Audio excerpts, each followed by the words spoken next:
Entonces, acá en Colosenses capítulo 1, versículos 26 al 27, estamos desarrollándolo versículo a versículo. Y les estaba dando algún contexto. Pablo está en Roma, está encarcelado, y esta es una carta de 4 cartas que se escribieron desde la cárcel. Y él tenía un tratamiento especial en la cárcel. Le habían puesto un soldado a su pie, del cual posiblemente estaba encadenado o sostenido. Ahora, todo esto no es para brindarle mayor comodidad, sino al contrario, mayor incomodidad. Pero Dios va a usar de una manera extraordinaria a su siervo, tanto para escribir a las iglesias como para dar testimonio en Roma de Jesucristo. Hay soldados que se les está predicando a la fuerza. Es como aquellos hijos que uno trae a la iglesia a la fuerza para que escuchen la palabra de Dios. O hijas también pueden ser, ¿no? Estoy pensando en una, pero quién sabe, para no dejarla en casa. Pero hay algo que es interesante, mis amados hermanos. Nosotros vamos en un contexto desarrollando la palabra de nuestro Dios. Y hay algo que yo quisiera que nosotros meditemos, que sea claro para nosotros. ¿Qué es la iglesia? Porque casi siempre desde la tradición o desde lo que nos enseñaron, para nosotros la iglesia tiene que ver con esto, con las paredes de un lugar. Tanto así que cuando uno va a un lugar que está dedicado para las cosas de Dios, uno siente mucho respeto y mucha reverencia. Eso está intrínseco en nosotros. La palabra intrínseco tiene que ver que es connatural a lo que nosotros comprendemos y entendemos. Hay lugares donde uno dice, uy, yo llegué acá, puedo correr, bailar, saltar, porque es un parque. Con solo ver un parque, ¿cómo se siente un niño o una niña? Feliz. Entonces, pásame la pelota, corro, salto, voy en deporte, lo que sea. Pero cuando uno va a una iglesia, también es connatural a nosotros sentir reverencia. Pero hay un pequeño problema con la comprensión bíblica de iglesia. La Biblia nos dice que estas paredes no es la iglesia. Que la estructura que nos da seguridad, o sea, nos da un techo, nos proporciona el cuidado frente al clima, frente a los peligros de la sociedad, no es la iglesia. Miren, les leo un texto para que consideren algo. Romanos 16:5. Dice, saludad a la iglesia de su casa. Saludad a Epéneto, amado hijo, el que es primer fruto de Acaya para Cristo. No sé si ustedes notaron que Pablo está escribiendo a la iglesia en Roma y dice, saluda a la iglesia de su casa, o sea, a la iglesia que está en su casa. Y uno dice, ¿cómo así? Dentro de su casa construyeron una capillita. ¿A qué se refiere? Es muy buena la pregunta. Lo que sucede para el concepto bíblico, la iglesia no es la estructura. La Biblia dice que cada persona que cree en Cristo, Dios ha venido a ser tabernáculo de Él. ¿Qué pasa cuando todos nos reunimos en un mismo lugar? La Biblia dice, donde están reunidos 2 o 3, ahí está la presencia de nuestro Señor Jesús con nosotros. Por eso cuando nosotros decimos, vamos para la iglesia, posiblemente no estamos usando una buena expresión. Porque cuando yo me reúno con mis hermanos en una misma fe, nosotros somos iglesia. Porque cada una de las personas que componen la iglesia son ladrillos vivos. Y cada iglesia local es de esa manera. Hay otra analogía que la Biblia presenta como iglesia, y es el cuerpo de Cristo. Efesios capítulo 1, versículos 22 y 23 dice de la siguiente manera, y sometió todas las cosas bajo sus pies, y lo dio por cabeza sobre todas las cosas a la iglesia, la cual es su cuerpo, la plenitud de aquel que todo lo llena en todo. El cuerpo de Cristo está conformado por los creyentes. O sea, cada persona que dice yo creo en Jesús es parte del cuerpo de Cristo. Y como si ustedes se han dado cuenta, el cuerpo tiene algunas partes. ¿Cuáles son? Cabeza, tronco y extremidades.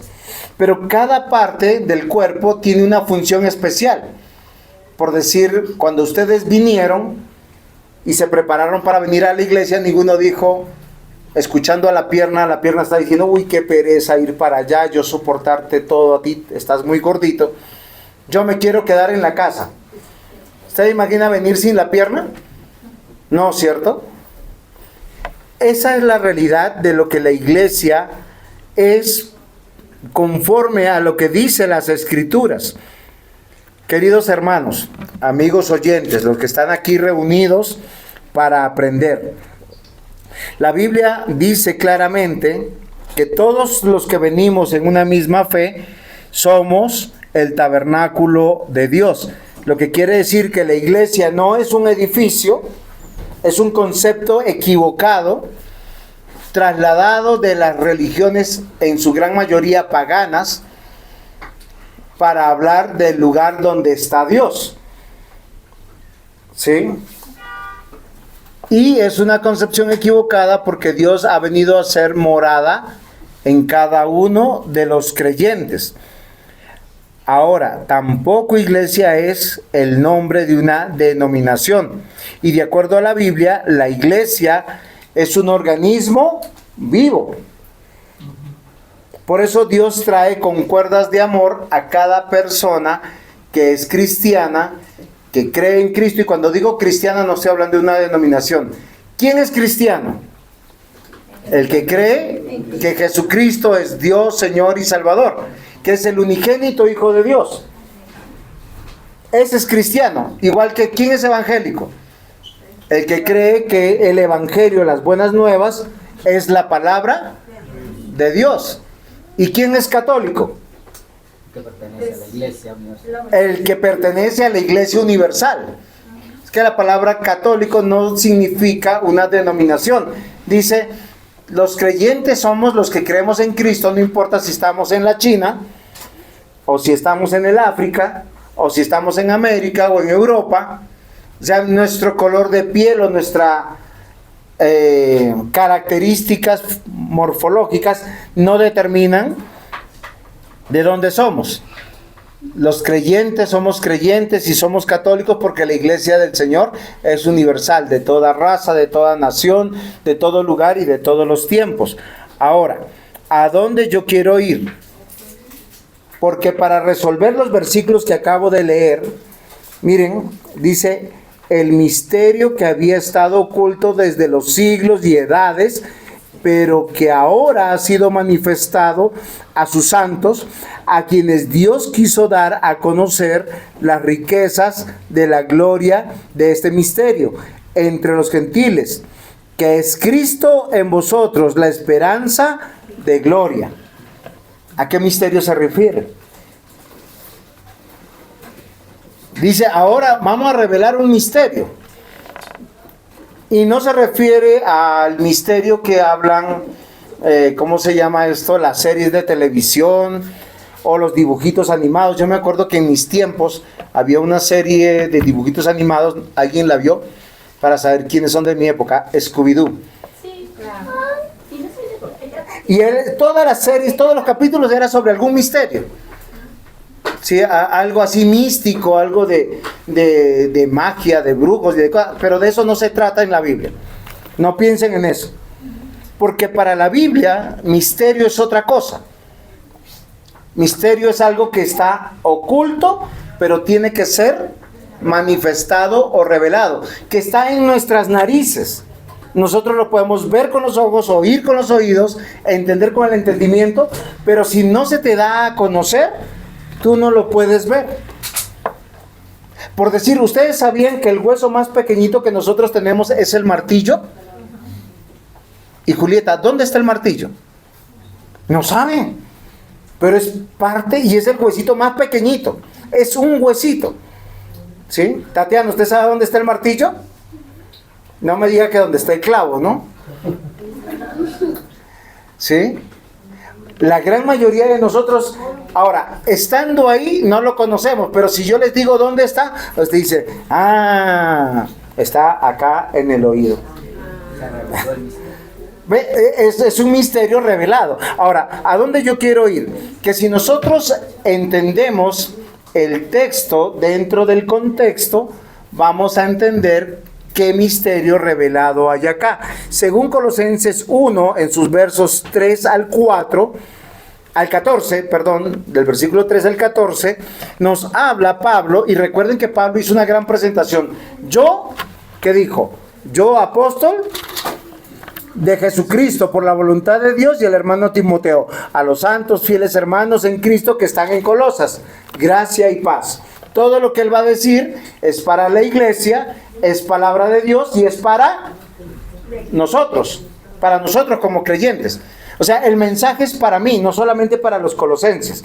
Y del versículo 3 al 4, cuando ya va comenzando la carta, nos va a hablar de algo muy importante, que somos salvos por amor de Cristo, que nos debemos edificar al conocer a Cristo, que es por la predicación de la palabra, para poder andar vidas agradecidas, porque hemos sido librados del poder de Satanás. Miren, solo hay dos tipos de personas en este mundo. Ahora pregúntese usted a cuál tipo de persona que es. Los que están teniendo a Dios como Padre y a los que Satanás los gobierna. Ahora, no es un concepto mío, es un concepto de la Escritura que muchas veces yo les he leído. Lo que pasa que a nosotros nos parece es que como que yo estoy entre el cielo y el infierno. ¿Y por qué? Porque cuando yo estoy en el cielo es cuando voy a la iglesia. Cuando estoy en el infierno es cuando estoy en mis pecados. Y eso no es verdad.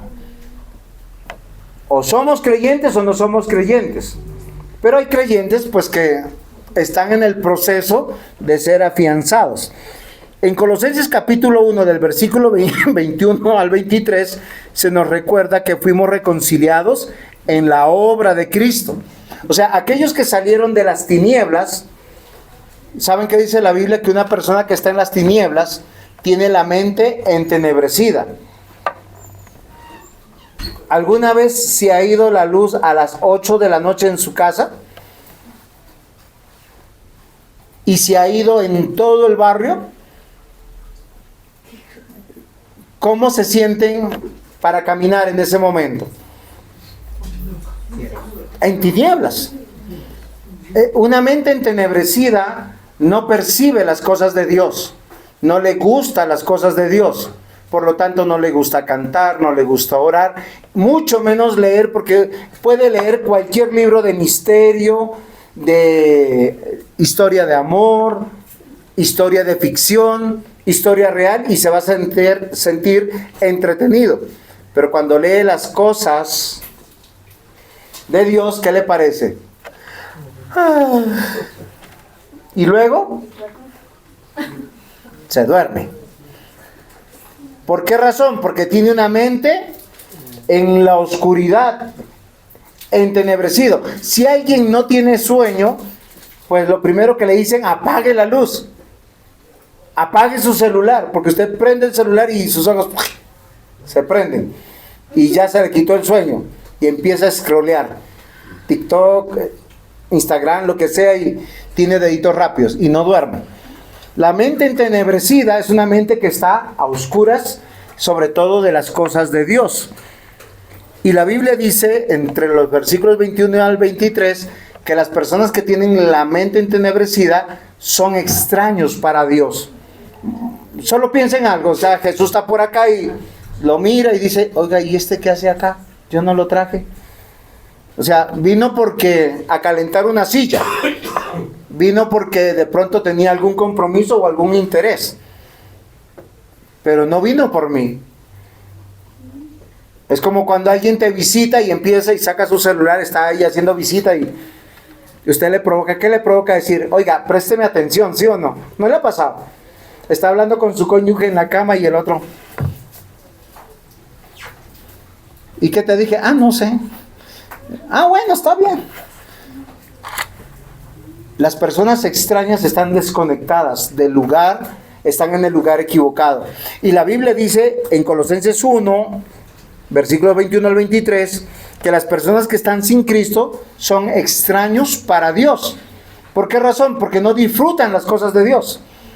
Y no solamente son extraños, y ahí van a encontrar porque hay personas no cristianas dentro de la iglesia. Dice, son enemigos de Dios. Y los enemigos vienen para atacar, destruir, despotricar, dividir, lastimar, para pescar alguna información para hacer daño. Pero ahora en Cristo, en estos versículos 21 al 23, dice algo importante. Que una persona que ha sido nacida de nuevo, que ha obrado Cristo en su vida, Dios tiene un propósito, dice los versículos, ser santo y sin mancha. Y Pablo dice, del cual yo soy ministro, y ahí vienen los versículos que nosotros nos fue un poco difícil explicar, porque él dice, yo tengo que padecer todavía las aflicciones de Cristo. ¿Por qué razón? Porque Dios, cuando nos deja la tarea de ser iglesia y hacer iglesia, vamos a tener sufrimiento. Y la mayor parte del sufrimiento que tenemos son con las personas, sobre todo que están en nuestra casa, en nuestra familia. ¿Por qué razón? Porque es los que más contrapeso nos hacen. Porque son los que deberían estar más agradecidos. Yo siempre le digo a mis hijos, yo soy pastor hace varios años, soy creyente hace varios años.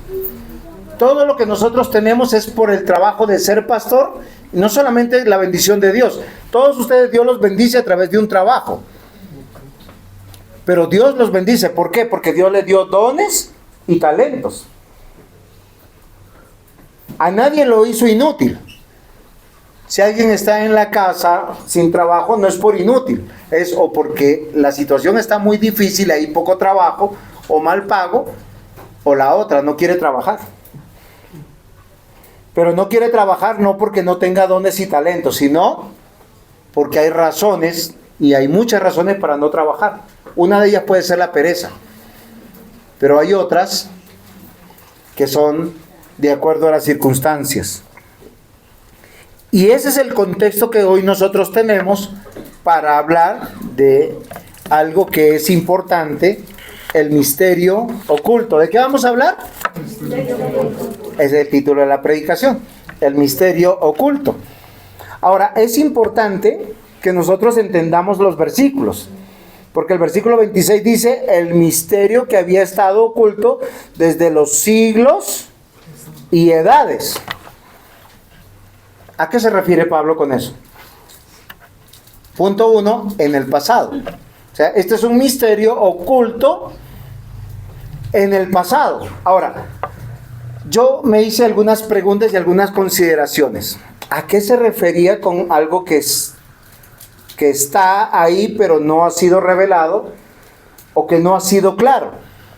Porque desde el primer salvo, desde Adán hasta los días de Pablo, habían salvos. ¿O no es así? ¿Y cómo Dios salvaba a las personas?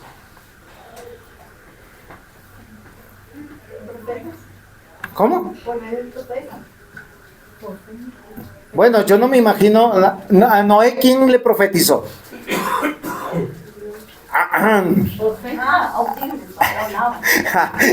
Es que depende qué pasado nosotros estemos hablando. Hay un pasado cercano donde los profetas hablaban, pero hay otro pasado un poco más lejano donde Dios hablaba con las personas. Pero la Biblia dice que Él salvaba por gracia. Recuerden, Adán y Eva fueron los primeros hombres que Dios creó y fueron los primeros que se rebelaron. ¿En qué se convirtieron ellos? En extraños y enemigos. Ellos estaban en el huerto del Edén, en el huerto de Dios. Podían comer de todo, hablaban con Dios. Dios les decía, venga, usted le va a poner los nombres a todos los animales. No es ya mismo, pero hasta ahora seguimos poniendo los nombres, ¿no? Aparecen nuevas especies, nuevos, y simplemente este animalito se va a llamar así. De hecho, nosotros tenemos una mascota en la casa y le ponemos un nombre. ¿Sí? Nosotros dentro de la familia tenemos un perrito que cambió de casa y le cambiaron de nombre. Es en serio, el perrito se llamaba Bobby y luego ya no es Bobby. ¿Cómo se llama? Toby. O sea, bueno, no, eso es para que veamos que Dios lo que delegó desde hace muchos años todavía se sigue haciendo. Y el hombre cayó en pecado. Y miren lo interesante, cuando cae en pecado hay dos cosas que se manifiestan, que en Colosenses nos dice Pablo, que se vuelve extraño y enemigo. ¿Qué hizo Adán y Eva cuando pecaron? Ellos no dijeron, wow, lo logré, como algunos se sienten, ¿no? Ellos dicen que lo primero que hacen, toman distancia de Dios. Ellos se sienten extraños en la presencia de Dios. ¿Y qué pasa con ellos? Se esconden. Toda persona que no quiere vivir la fe cristiana, ¿qué hace? Lo primero que hace es, yo no quiero volver a la iglesia, yo no quiero leer la Biblia, yo no necesito orar, porque su alma y su corazón está distraída en las cosas del mundo, porque es un extraño para Dios. Y Dios es extraño para él.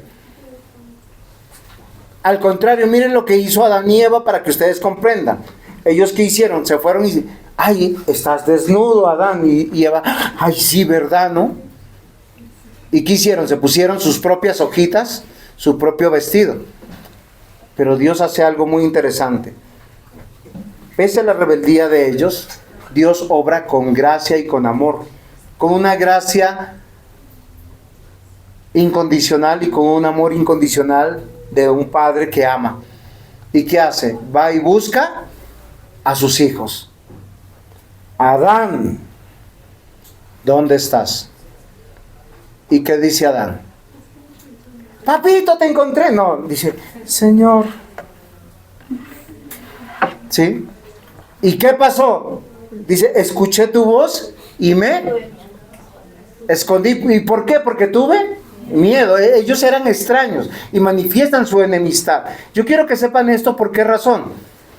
Porque siempre Dios ha revelado en su palabra que es por gracia los que va a salvar. Él va, los busca, les habla y los trae a la verdad. Los saca de su engaño, los saca de su vida sin Dios. Y una vida sin Dios es, puedes tú estudiar, hacer empresa, casarte, comprar carro, moto, casa, planear tu vida. A ti no te importa Dios, te importa estar feliz. Y te sientes dichoso de eso. Tan dichoso que te sientes jactancioso delante de todos. Me compré un carro, me compré una moto, me compré una casa. Porque no es para Dios, es para ti. Ahora, ¿qué es lo que yo quiero que nosotros meditemos en este texto?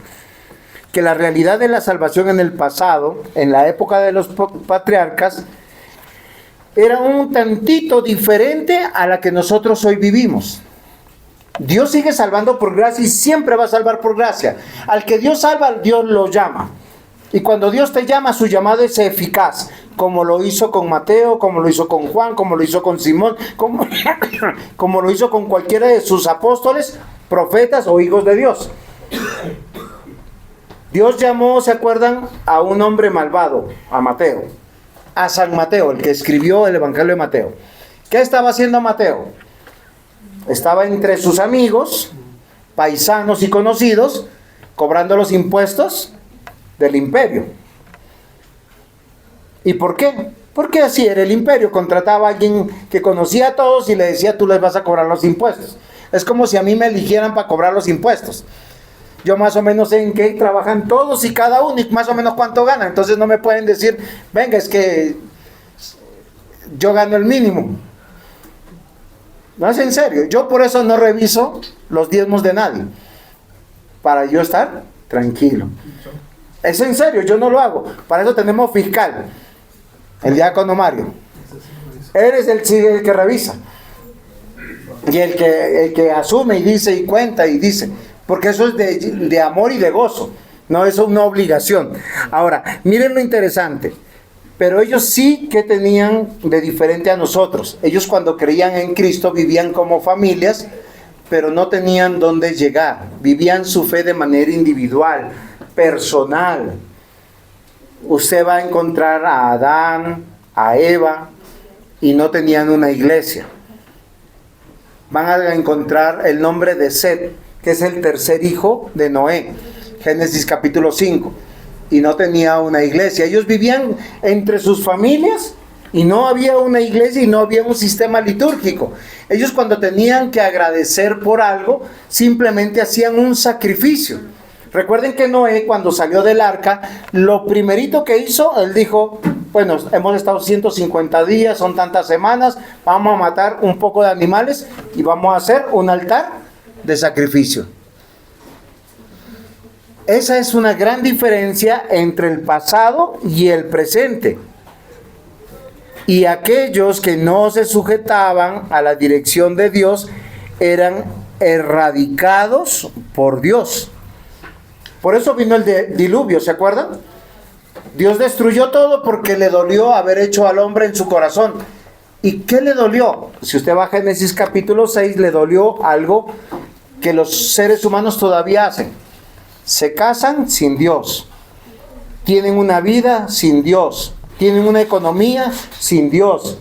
Quieren sobrevivir sin Dios. A ellos no les importa y se sienten tranquilos y felices. Pero ¿quién guarda tu vida? Dios. No importa la circunstancia mala que te haya podido pasar en la vida, tú estás hoy aquí porque Dios trajo tus pies hasta el lugar. Y el que guardó tu vida para que llegaran tus pies hoy aquí fue Dios. Yo le contaba a Felipito que con Raquel, que días vimos, un peludito salió así, y un señor que iba en moto con la esposa simplemente se asustó. El peludito no pasó ni cerca de la moto, pero el señor, cuando lo vio, lo que hizo, y para el suelo. Eso es falta de experiencia. Si a alguien le ha pasado eso, es simplemente falta de habilidad y de experiencia. Porque si tú ves un animalito, pues no hagas eso. No trates de frenar, no trates de parar. Tú tienes que tratar de sobrevivir. Y ese señor se lastimó toditito. La señora quedó en el piso, no podía ni moverse y el pie estaba como torcidito. Y es algo que es muy triste. ¿Qué es lo que yo quiero decirle, mis amados hermanos? Cuando nosotros vemos en la palabra de Dios, Dios en el Antiguo Testamento, en el pasado, les hablaba directamente a sus hijos y les decía cuáles eran sus planes y qué eran lo que tenían que hacer. Si ustedes van a Génesis capítulo 12, lo van a encontrar. Abraham es un hombre judío, ¿cierto? No. ¿O israelita? Tampoco. ¿Impío? Tampoco.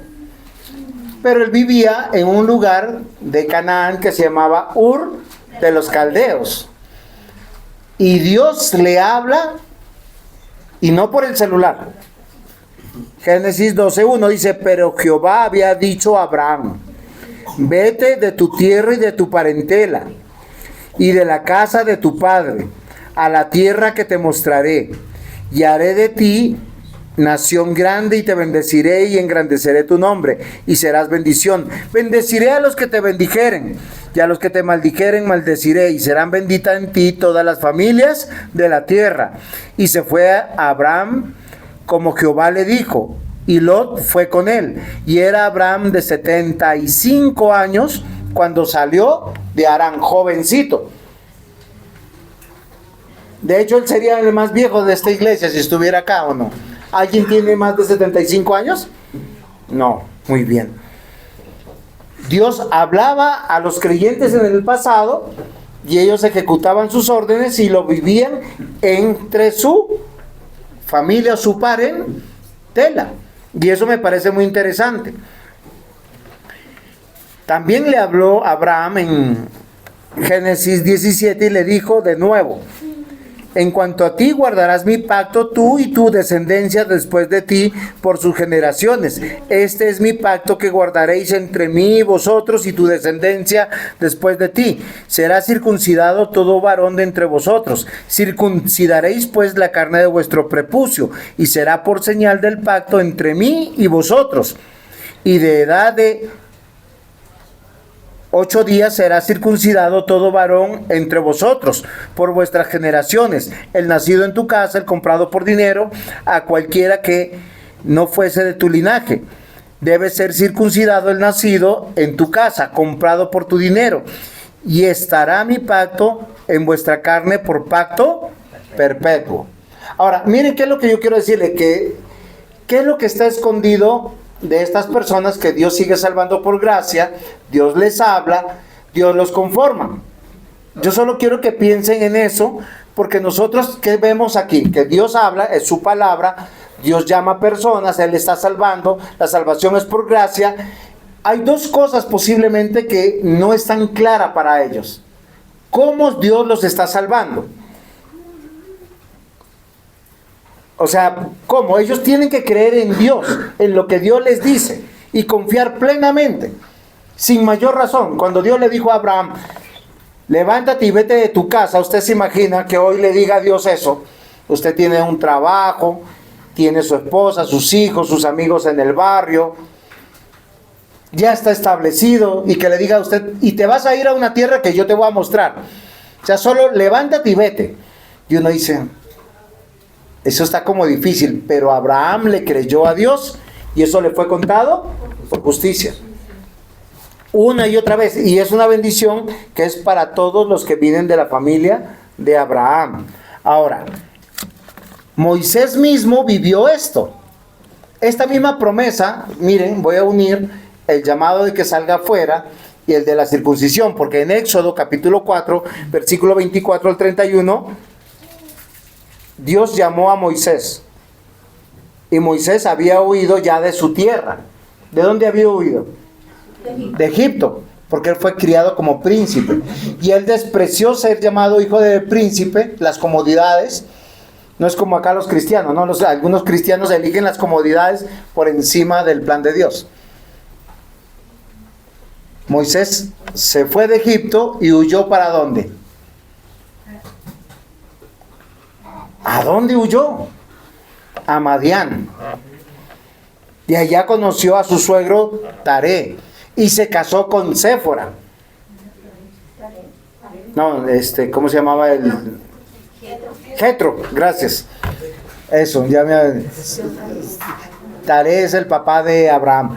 Jetro, su suegro, es el papá de Séfora. Y Séfora es una esposa que parece ser que conocía todas las señales de Dios. Porque acá en Éxodo 4 dice que Moisés, muy campante, se estaba devolviendo a hacer los encargos de Dios. Y la Biblia dice que Dios iba a salir a su encuentro, no a saludarlo, no a bendecirlo, sino a matarlo. Y Séfora dijo, no hemos circuncidado a nuestro hijo. Y fue corriendo, dice que tomó un cuchillo de piedra, un pedernal muy afilado, y cortó, se llevó el pedacito. Yo no sé cómo quedaría el hijo, porque ya estaba grandecito, y se lo tiró a los pies y tú le dijo, eres esposo de sangre. Queridos hermanos, nuevamente, un misterio es un secreto evidente, manifiesto, que necesita ser revelado y algo oculto. Entonces, hasta aquí que hemos visto que Dios a todos salva por gracia, a todos Dios salva por su palabra. O sea, eso no es un misterio. Pero ellos no tenían dos cosas claras en ese momento, que eran iglesia y que tenía que ser en Cristo. Normalmente ellos, ¿qué hacían? Sencillamente conocían la voz de Dios, y obviamente si Dios te habla, el corazón de uno se debe de estremecer para obedecer de esa manera, porque tú pones en consideración todo lo que estás haciendo en el mundo con lo que Dios te está mandando a hacer.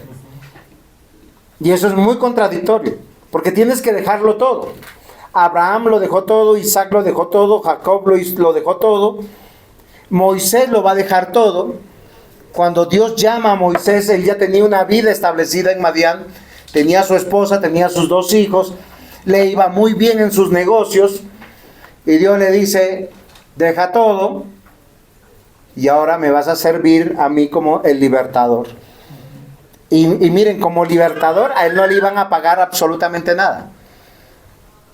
Eso es algo que yo no sé si las personas sopesan el llamado de Dios que hacen a los pastores, por decir. Porque piensan que los pastores vivimos por osmosis. O sea, como que, ¡ay, llegó el mercado! ¡Ay, llegó lo de la luz!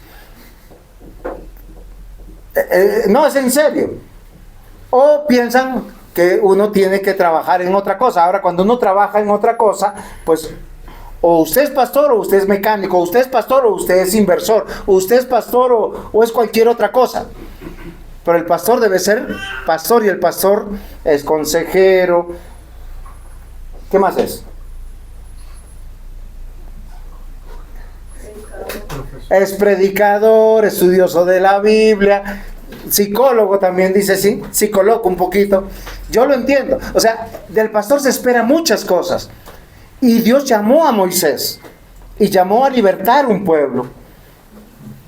Y eso, y miren, y todos ellos no entendían por qué Dios llamó a Moisés a libertar a un pueblo que estaba cómodo en Egipto. Ellos lo dijeron más en tarde: ¿para qué nos sacaste de Egipto? En Egipto comíamos carne, comíamos cebollas, estábamos chévere, y nos traes al desierto. No, es en serio, porque algunos vienen a la iglesia pensando que les va a ir bien. Y la Biblia nos va a decir: apártate del Dios bombero. ¿Ustedes saben cuál es el Dios bombero? Me duele algo, Señor, sáname. Perdí algo, Señor, que lo encuentre. Me peleé con mi mujer, Señor, que me perdone. Mis hijos están perdiendo, Señor, salva a mis hijos. La gran mayoría de las personas creen en el Dios bombero. No es el Dios de la Biblia. El Dios de la Biblia tiene un plan y Él lo va a ejecutar por encima de nuestros planes. Si ustedes quieren, vayan conmigo a Efesios capítulo 3, versículos 4 al 9. Acá nos va a explicar un poco más de qué es este misterio. Dice: leyendo lo cual podéis entender cuál sea mi conocimiento en el misterio de Cristo. Misterio que en otras generaciones no se dio a conocer a los hijos de los hombres. Vuelvo y leo: leyendo lo cual podéis entender cuál sea mi conocimiento en el misterio de Cristo. Misterio que en otras generaciones no se dio a conocer a los hijos de los hombres. La carta a los Colosenses y la carta a los Efesios son cartas que proceden de la cárcel. Son cartas similares y parecidas. Lo que escribe a un lugar, lo escribe muy parecido al otro. Y lo que está diciendo que tanto en Éfeso como en Colosas hay un misterio que en el pasado no se había revelado claramente, que la salvación era por la obra de Cristo Jesús.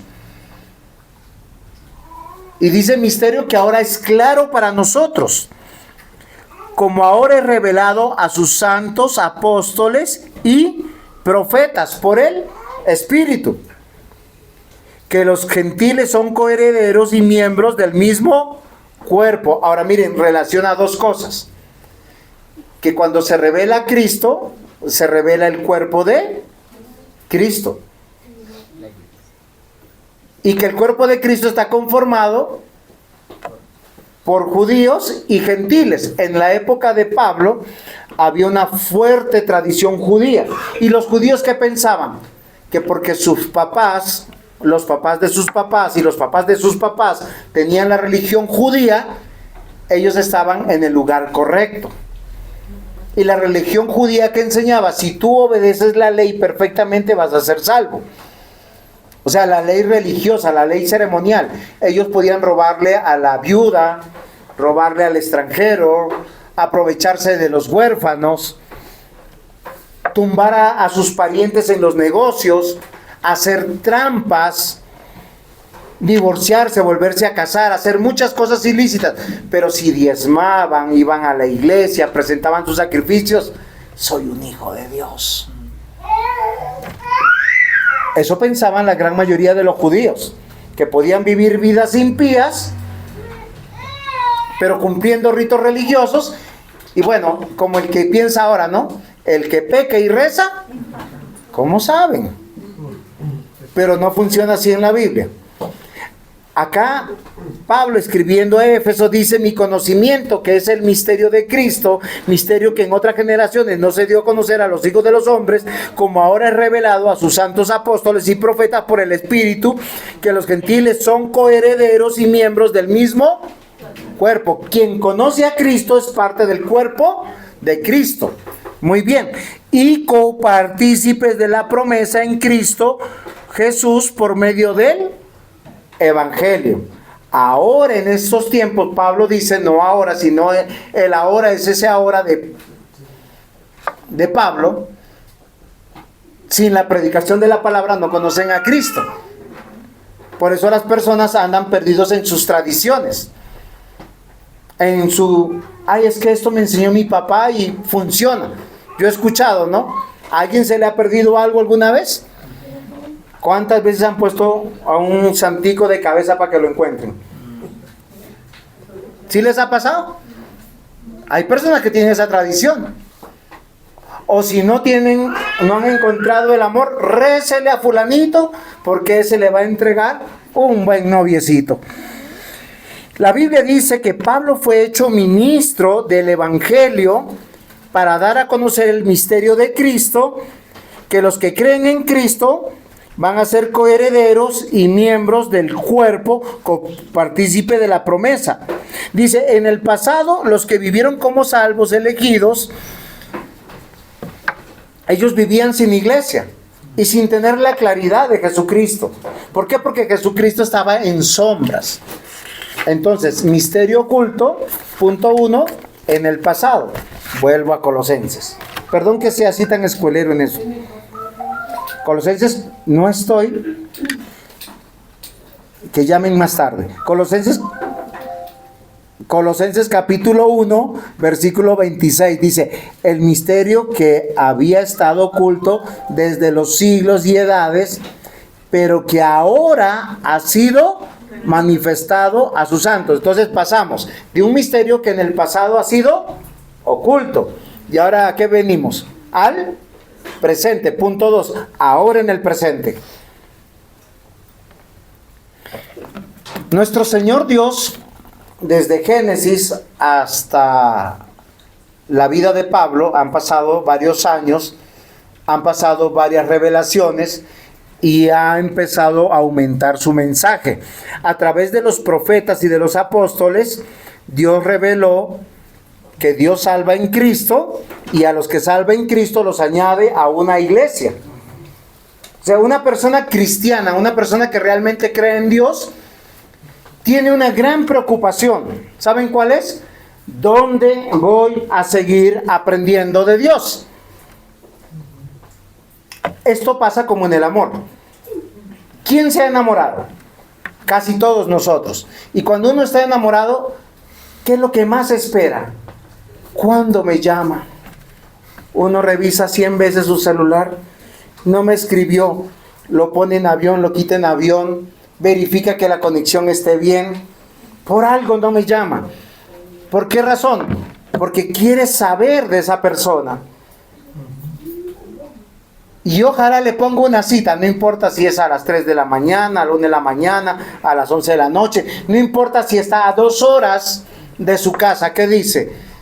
Si lo citan, ahí estaré.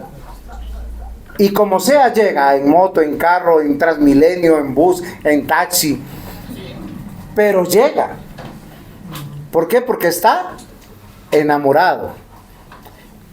Toda persona que conoce realmente a Dios y Dios ha obrado en su corazón, quiere saber que si lo que cree de Dios y lo que hace para Dios es realmente verdadero.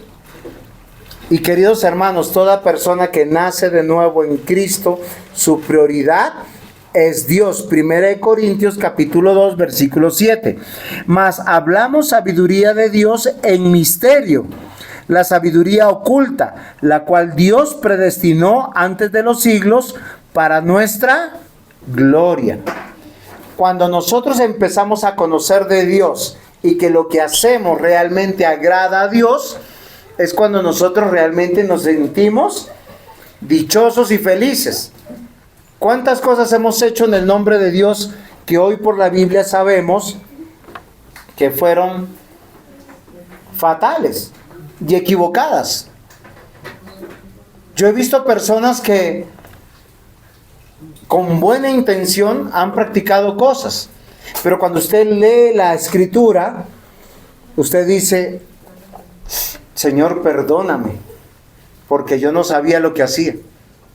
Hay cosas que yo practicaba de joven porque yo lo aprendí y después yo entendí que eso no se hacía.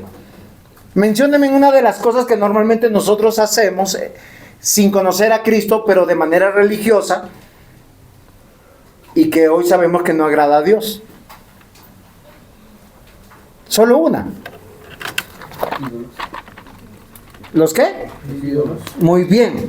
¿Qué dice la Biblia sobre un ídolo? Las personas, cuando hablamos de un ídolo, y ya lo estaba buscando porque sabía que me lo iban a decir, no he acordado nada con nadie, pero ¿saben qué dice algo la Biblia sobre la insensatez de la idolatría? Dice Isaías 44, versículo 9.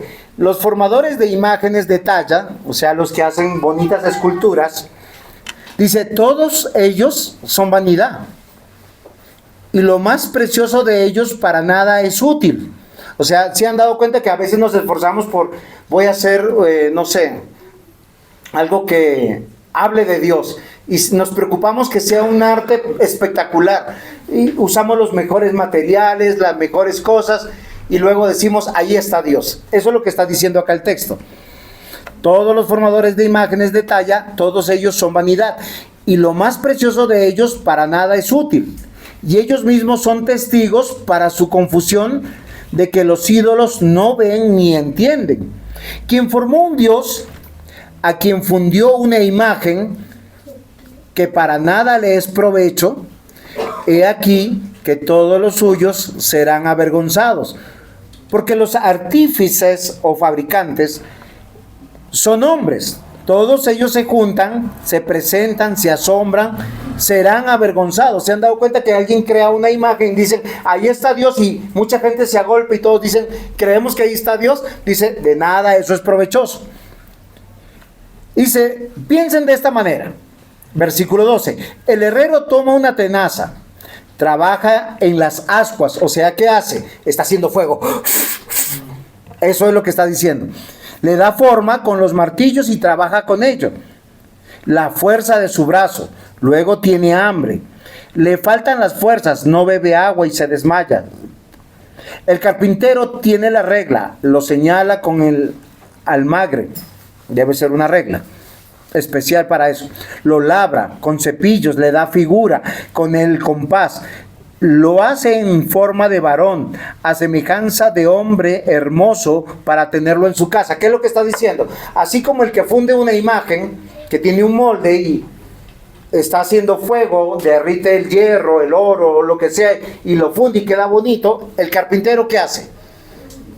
Pues toma las medidas, dice, y lo hace hermoso, dice, lo hace como un ser humano, como un varón hermoso. A mí me encanta cuando la palabra dice. Pero para eso, ¿qué tuvo que hacer? Dice, tiene que cortar el cedro, toma el ciprés, la encina que crece entre los árboles, algún tipo de madera.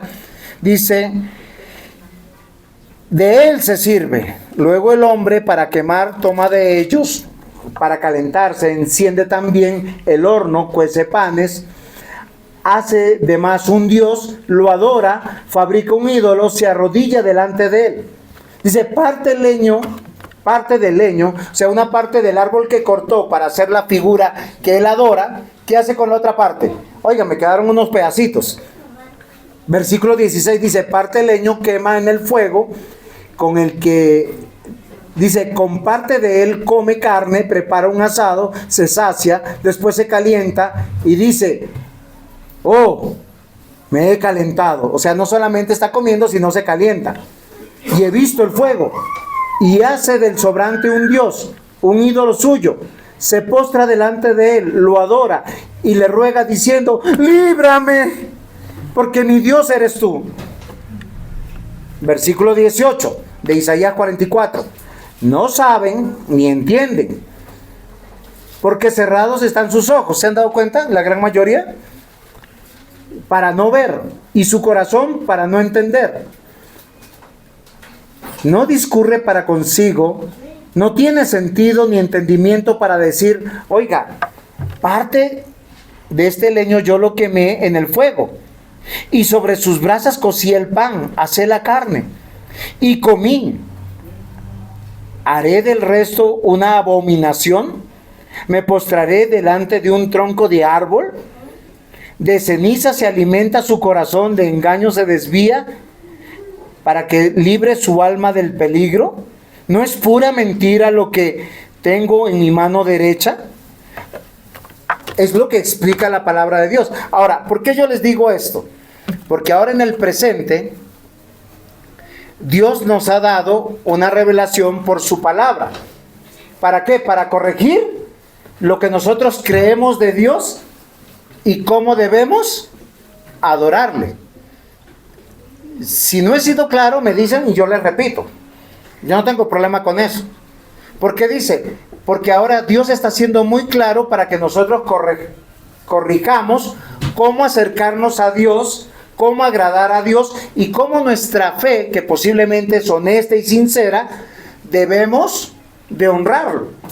Porque muchas veces hemos aprendido de chiquitos cosas que no eran correctas. A mí me pasó, yo fui criado como católico de niño y me mandaban a la iglesia casi todos los días, y un día me quedé solito después que todo el mundo se fue. Y no sé si ustedes han experimentado esto, pero en un templo católico, cuando no hay nadie, pasa una mosca y ¡tum! Y uno siente que se le estremece hasta la sombra. Y si uno camina, sienta que chirrea todo.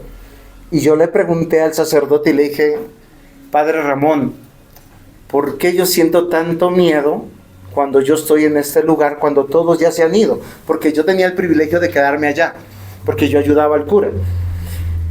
Y el padrecito, en su forma de ayudarme, me dijo, no, tranquilo, mijito. Lo que pasa es que cuando todos se van, vienen las almas penitentes aquí.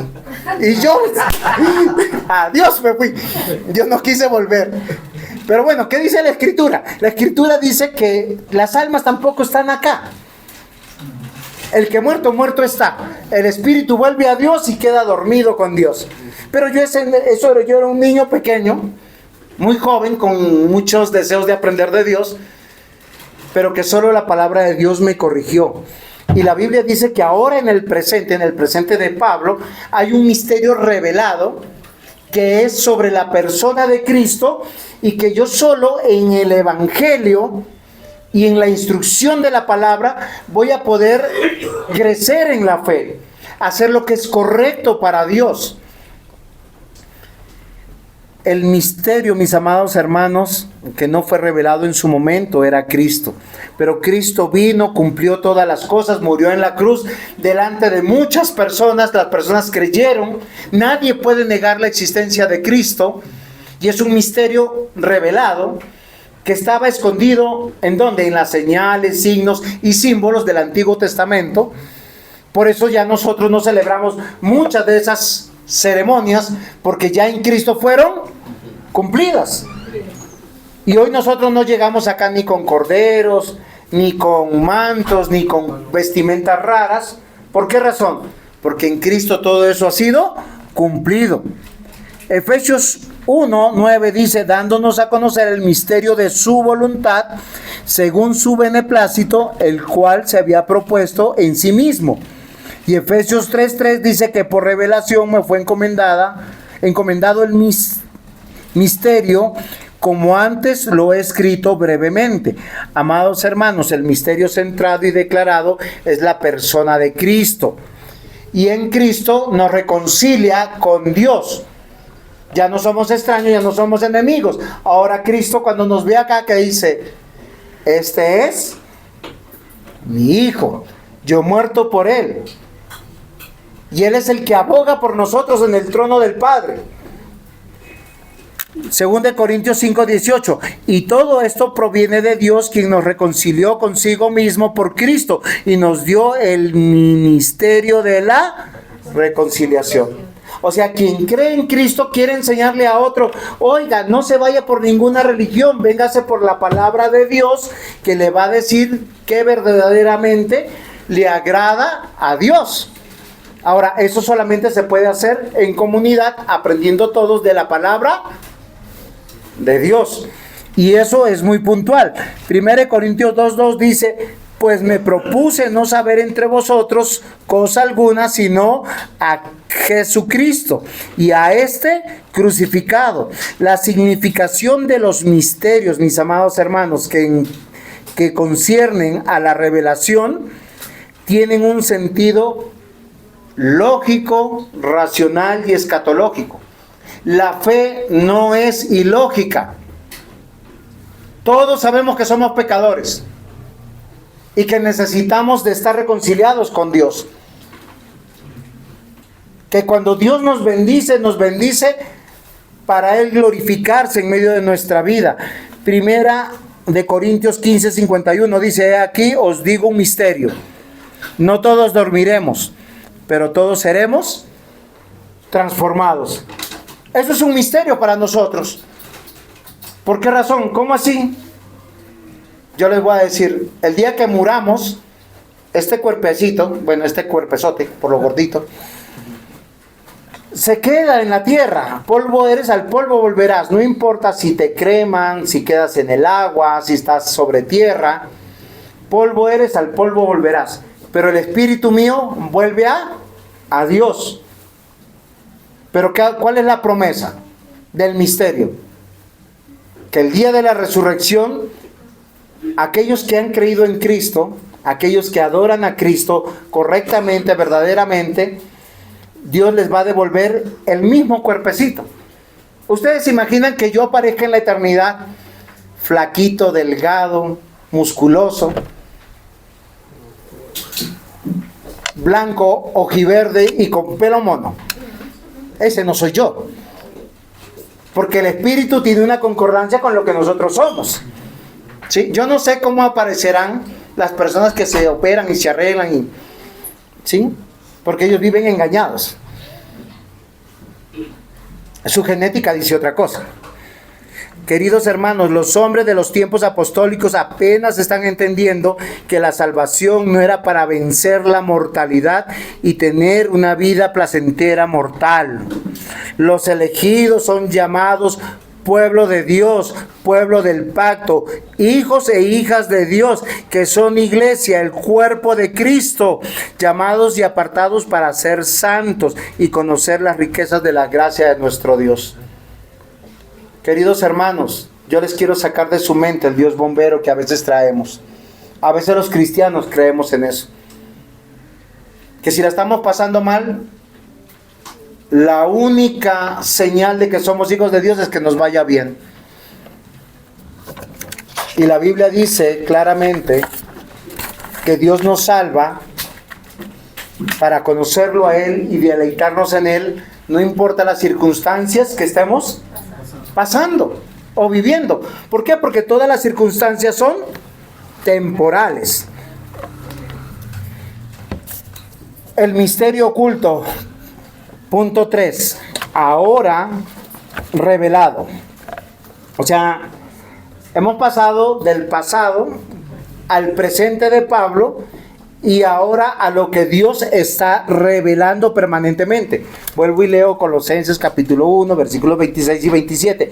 El misterio que había estado oculto desde los siglos y edades pasado, pero ahora ha sido manifestado a sus santos, a quienes Dios quiso dar a conocer las riquezas de la gloria de este misterio entre los gentiles, que es Cristo en vosotros, la esperanza de gloria.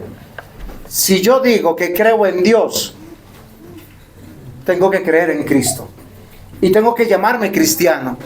Y si yo me llamo cristiano, yo tengo que estar entre la comunidad de los que anhelan y desean las mismas cosas, porque esa es mi esperanza. Miren, queridos hermanos, mi esperanza no es tener una casa. Mi esperanza no es tener carro. Mi esperanza ni siquiera es que me vaya bien y mi cuenta de banco esté gordita. Mi esperanza es yo ser llamado hijo de Dios y ser parte de la iglesia. Efesios capítulo 1, versículos 3 al 10. Bendito sea el Dios y Padre de nuestro Señor Jesucristo, que nos bendijo con toda bendición espiritual en los lugares celestiales en Cristo, según nos escogió en Él antes de la fundación del mundo, para que fuéramos santos y sin mancha delante de Él. ¿Cuál es la mayor bendición que yo voy a recibir? Que Dios me llame, me elija, me añade a la iglesia y me empiece a cambiar mi vida. Que me aleje de todo lo que a Él no le agrada y que yo pueda hacer todo lo que le agrada a Él. Eso es ser santo y sin mancha. Y eso es un trabajo. Les voy a decir cómo. Todos los que hemos tenido hijos, la primera parte de su vida es una parte que uno sufre demasiado. Los primeros 2 años uno en su mente está, ese pelado se va a morir. Es en serio, sobre todo de aquellos que saltan, brincan. Uno piensa, no, desde que nacen, ¿sí? La mamá lo pone al ladito y ella no sabe, porque de pronto ella piensa, me duermo y el bebecito se murió asfixiado. Uno no sabe si se va a morir tomando teta, tomando biberón, o si de pronto se vomita. Yo no sé si a ustedes les ha pasado, pero uno casi no duerme en ese momento. Uno se angustia demasiado. 3, 4 años uno está más tranquilo, pero ese ya aprendió a caminar, ya está haciendo diablura. Y uno piensa que ya pasó la primera parte del sufrimiento cuando los niños crecen. Déjenlos que tengan 15, 16, 17, 18 años. Papá, mamá, ya vengo. Y miren, uno los ve todo el día con el celular en la mano. Y uno les escribe. Y cuando llegan 3 o 4 horas después, es que no tenía el celular. Es que estaba en silencio. No sé dónde lo dejé. Y uno dice, dígame que no me quería contestar y ya. Pero uno sigue sufriendo como padre. ¿Por qué, mis amados hermanos? Yo quiero que ustedes me comprendan algo. Cuando Dios nos trae como hijos en la fe de Cristo, Él nos quiere enseñar a caminar su camino. Nosotros a nuestros hijos les enseñamos a caminar el camino que nuestros padres nos enseñaron a caminar. Y nosotros queremos hacer una versión mejorada de nosotros. Si nosotros sufrimos, no queremos que sufran ellos. Nosotros les queremos dar las cosas que nosotros no tuvimos. Nosotros queremos suplir cosas que nosotros soñamos. De hecho, muchos padres piensan hoy en día, y a veces malucamente, mi hijo tiene que ser un gran profesional. Y el hijo dice, yo no quiero estudiar, y a veces es una frustración. Pero es el sueño del padre, no es el sueño del hijo. El hijo de pronto quiere ser negociante, quiere ser cantante, quiere ser actriz, quiere ser vago, no lo sé. No, hay momentos en que uno dice, yo estoy estudiando todo, no, quiero descansar este año. Y es legítimo para ellos. Pero los padres queremos enseñar un camino a nuestros hijos. Dios nuestro Padre, que Él es un Padre perfecto, soberano, bueno, Él nos trae y nos añade a un grupo de personas que se llama iglesia local, por el cual nosotros caminamos y aprendemos a caminar la vida cristiana. Queridos hermanos, este misterio ahora revelado es una riqueza gloriosa para nosotros. Es una bendición donde Dios es nuestro benefactor, donde Dios nos instruye, nos guía, nos conduce en su camino. Si usted es un cristiano sin iglesia, si es un cristiano sin pastor, si es un cristiano sin hermanos en la fe, pues no es un cristiano, es un huérfano. O mínimo tiene al diablo por padre. ¿Por qué razón? Porque Dios nos trajo para ser familia de Dios. Salmo 1, versículos 2 y 3. Sino que en la ley del Señor está su deleite. Queridos hermanos, miren, usted puede leer los mandamientos que están allá colgados, llegar acá a la iglesia y decir, no robarás, no matarás, no hablarás falso testimonio. Y usted, mejor me voy porque no puedo hacer nada de eso, todo está mal. Pero usted puede entrar acá a la iglesia y decir en Cristo, no robarás, no matarás, no adulterarás, no hablarás falso testimonio, no codiciarás. Es lo que haré en Cristo. ¿Cuál es su perspectiva? ¿Que la vida cristiana es una carga? o que la vida cristiana es un deleite que Dios pone en nuestro corazón. Porque usted puede ver los mandamientos como algo malo y perverso. Acá dice, sino que la ley de Jehová, del Señor, es su deleite. En su ley medita de día y de noche. Será como árbol plantado junto a corrientes de agua, que da su fruto a su tiempo, y su hoja no se marchita, y todo lo que hace prospera. Esas son las personas que hacen su devocional, que oran, que se congregan, que le importa a Dios. Jeremías 17, 5 al 8 dice, así dice el Señor, maldito el hombre que en el hombre confía, y que hace de la carne su fortaleza, y del Señor aparta su corazón. Cuando usted piensa que va a prosperar sin Dios, ¿sabe qué tiene que hacer? Va a buscar a quién amar, con quién hacer una familia, con quién hacer empresa, con quién hacer economía, y no se acordará de Dios. Y acá dice, maldito el hombre que confía y hace de la carne su fortaleza y se aparta del Señor. Versículo 6, será como arbusto en lugar desolado, y no verá cuando venga el bien. Habitará en pedregales en el desierto, una tierra salada y sin habitantes. Básicamente está solito, así como decía el burrito. Estoy solito. Señora, solito. Nadie me quiere, todos me odian. Eso es lo que piensa el no cristiano. El creyente que dice, versículo 7, bendito es el hombre que confía en el Señor, cuya confianza es el Señor. Será como árbol plantado junto al agua, que se extiende sus raíces junto a la corriente. No temerá cuando venga el calor, y sus hojas estarán verdes. En el año de sequía no se angustiará ni cesará de dar fruto. No importa lo mal que venga. Miren, el que está dentro de una iglesia, sea como sea, sabe que si él no puede, los demás pueden. Que no está solo. Que Dios está con nosotros.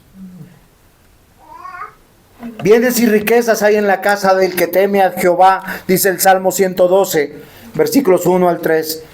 No olvidemos, mis amados hermanos, que nuestro benefactor es nuestro Padre, que nos sacó de ese misterio oculto. Nos dijo que en Cristo Jesús tú y yo somos bendecidos con herencia eterna, que en Cristo Jesús tú y yo somos nacidos de nuevo, que en Cristo Jesús tú y yo tenemos un nuevo querer y un nuevo hacer por su buena voluntad, que en Cristo Jesús Él ha comenzado una buena obra que está perfeccionando todos los días, cada día de nuestra vida, que en Cristo Jesús tenemos una familia con la cual estamos esperando a nuestro Señor Jesucristo. Ven pronto, Señor.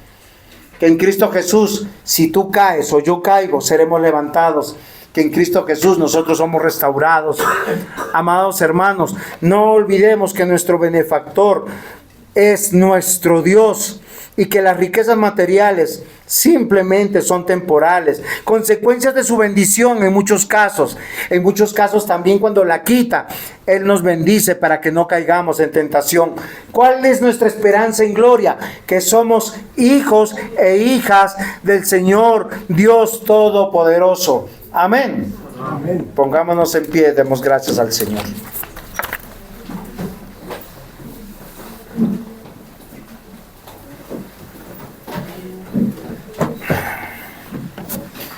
Amado Señor, Padre, gracias por develarnos ese misterio de que solo somos salvos en Cristo y que en la persona de Cristo somos el cuerpo de Él, la iglesia. Y en esta iglesia hemos sido puestos para ser santos y sin mancha, una obra que tú has comenzado, que tú perfeccionas.